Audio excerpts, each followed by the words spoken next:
I was in a place called Yallo in Afar in 1973. My life totally changed because as a nurse, I saw people starve to death. I didn't know that could possibly happen. I had no imagination about that when I was living in Sydney. One mother brought me the baby in the early morning, that baby died. The child in the midday, that child died, and the child at sunset died. 3 children from one family, from one mother, dying of malnutrition. I just could not take the idea of this amazing amount of injustice.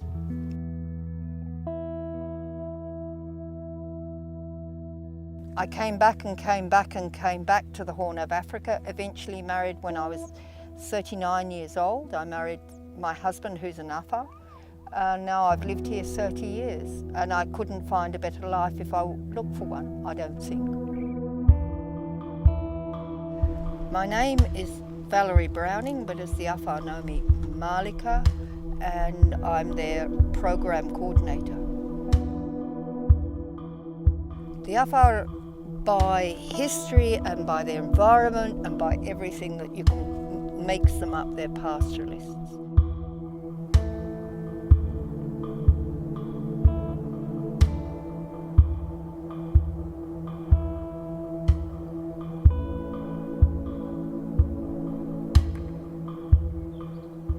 A pastoralist is a person whose livelihood is dependent on his herd, moving place to place for water and for grazing. Afar are actually, to my mind, having lived with them for 30 years, ecologists. They love their environment backwards. They know every tree, every grass, every rock, everything about their environment. They want to preserve it. And they have rules and regulations in their tradition to do that.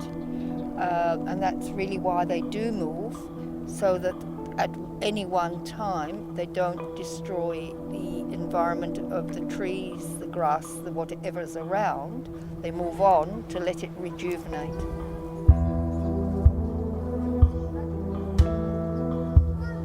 Challenges in Afar are huge. Climate change is as obvious as breathing here. It's really, really here. Temperatures are higher. Rain seasons have gone from 4 a year down to 2. Rain seasons are much more violent. A lot of people die of lightning strike. It's a lot different than when I came. I've been here 30 years.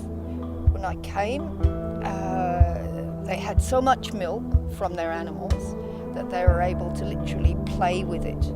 Today, maybe 6 months of the year, children, mothers, everybody are not drinking milk. And so we've gone from being very well off to being a community who are living in malnutrition, threatened by thirst, threatened by the herd loss itself, and not being able to get into the market. So that opens the whole thing of their challenges. Very few Afar drink protected water, so diseases spread easily. Vaccination, you need to take a mobile cold chain, you need to take a refrigerator with a generator, as we've just done 2 days ago to 2 districts, to keep the ice going, so you can go house to house vaccinating children. Otherwise they're dying of measles, dying of whooping cough. Heaps and heaps of challenges. Illiteracy is the greatest. I mean, if you're illiterate, then you're stuck with your brain in some form of metal box, and you can't do any form of different thinking other than what was known before. That's what illiteracy is all about. It's quite strange. But once you become literate, then you bounce with energy till you could kill the world. You want to change everything. With the changes of society as fast as they are today, Afar are losing out. The Afar region, although it's one of the hottest inhabited places on earth, so they say, it is full of mineral resource, it's full of many resources, including geothermal resources. But as soon as it's possible, people other than Afar come rushing to take that resource. So Afar are really still the people missing out in their own land.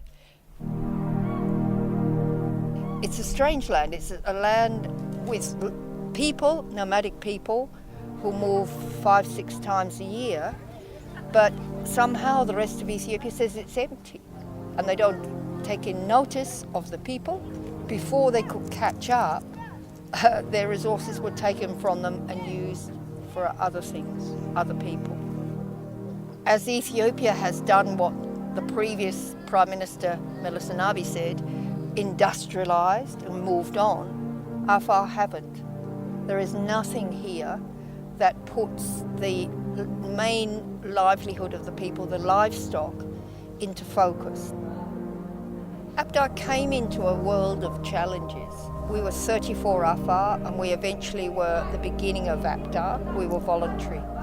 We came into a community of pastoralists who'd never learned to read and write before, never had education, never had health, and were not connected to the cash market. We work where the government doesn't work. So all over Afar, in the far rural areas, they know our organisation, and we are trying to see that the people get what should be their basic human rights. That's what we'd like to see. APDA started the literacy of the Afar and started a system of mobile education so the pastoralist children could go to their first level of school, and then we try to feed them into the government school. And then when you come to health, well, you've got the mother trying to have a baby with nothing except for a cutting knife, a traditional cutting knife, to open up her female genital mutilation scar. So there you are, poor mother, she lives and dies with no knowledge, no nothing, no connection, no referral, no nothing. 100% of the women have FGM, they've had it. So they know the danger, they know the pain, they know the difficulties. So now they're going to help women who are pregnant, women who are going to have children, women, young girls, and help them to understand why it is so important to demand from their families that FGM doesn't happen, and if they've got it, how to get treatment, how to get release from all the problems, particularly the urinary problems of FGM. Basically, FGM is done by the Afar because they think they're protecting the woman from being touched by another man other than a husband. They think that they're keeping her pure. But the sad thing is, the awful thing is, by doing the FGM, they've made the vagina opening so tiny. It's like you could only put a straw through. And so if she was in her married life unable to be penetrated, then she gives birth with this. She has to be cut. There has to be a woman with a knife around. I know of a woman in Shifra, for example. She went into childbirth when all the family had gone to the market. All was left in the house was 3-4-year-olds, little children running around. She yelled at the children and said, please, please help me, take the knife, cut me, cut me, cut me. And her stomach is so huge with the pregnancy, she can't get down below. That woman actually died trying to get the baby out. The baby died inside. And this, if you tell that to the Afar and explain it to the Afar, and anyway they hear the news of what happened to that woman, that means they will change. They will. But this is the tragedy of FGM. FGM is literally what it says, a mutilation of the body. But it's a 3,000-year-old culture.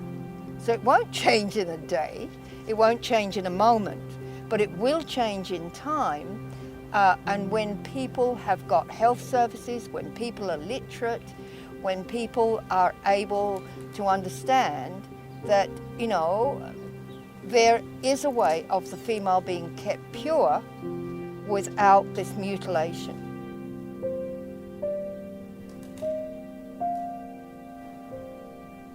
We have a special assistance from Ethiopia Aid Australia who have allowed us to get right inside the whole problem, to understand where the actual perpetrators or the practitioners are of this FGM, what to do with these practitioners.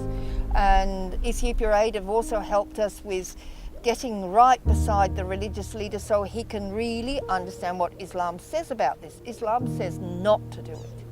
Islam is against FGM, but they hide behind the curtain of belief in Islam and say, oh, God wants you to be pure, therefore you must have it. Well, that is not the case. So what we found in the enormous support of Ethiopia Aid Australia is that we are getting deeper and deeper into the problem.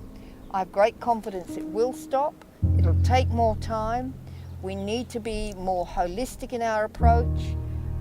We're using the youth, we're using the young girls, we're going into schools, we're going into every aspect of their lives to talk about this.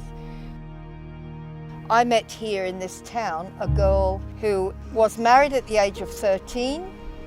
She had her first child at the age of 14 probably. She's now about 17 with a 3-year-old girl. And poor girl, her future's been wrecked by this really, because she's never been to school. And she probably will never go to school. I asked her what sort of age husband she's got. She said, she gave me an idea that he might be 15 to 20 years older than her. Well, yeah, this is to keep the clan together, this is to keep the name of the clan going, but in the end, girls and women are going to have their rights here, but they're going to have it in a disciplined system. The hardest practice to give up, I think, is that of the way they marry the girl without her choice. And that is really damaging. That will change, it'll change with education, but they must have holistic education, sound education for everybody, and then it can change well. If we go the way we're going and just depend on donors for short-term projects and they go bang, bang, bang, we will make no changes because the community not like that. They need sustainable development. They need long-term support to literacy, to change, to develop their own health teams and so on, and actually utilise the resources of their land, become part of the market, etc., etc. Retaining the culture and the traditions they have. APDA's at a crossroad of changing strategy to make greater sustainability, to build up community resilience and capacity to manage their own affairs, really manage their own affairs. That has to really happen in a big way. We can't just be in-out people at all. Most NGOs are in-out, most. And this cannot go on. It cannot go on. What we're talking about is community development. If we are really committed to community development, then we're committed to them developing to the stage they need to, getting all basic human rights. And I wonder how much of that commitment there is in the world. I wonder.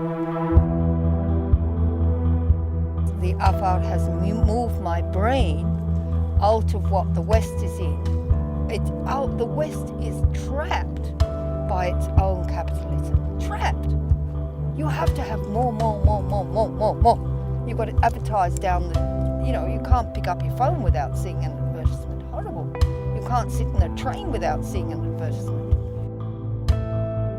So Afar know another side of life. I've never in 30 years treated an Afar for depression. Never. How is that? They look after each other. We have this enormous community kind of family idea. I mean, I feel like I am the top privileged Australian that there is.